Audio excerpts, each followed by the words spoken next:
Kain tayo, guys. Ayan. Ito po yung pagkain ko ngayong gabi. Tapos ito po yung ulam namin. Ayan. Yan yung partner ko dito sa saging. Ano, diet muna kayo. O diet ba to? O mukbang na.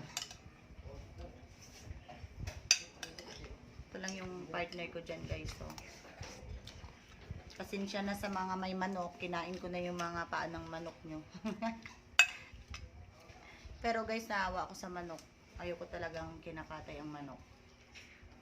Pero kumakain ako ng manok.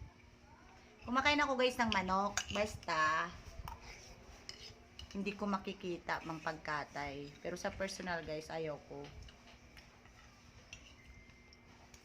Ayan. Tara na mga taga reels. Kain na mo tayo. Kain muna tayo. Bye-bye. Don't forget to follow and share.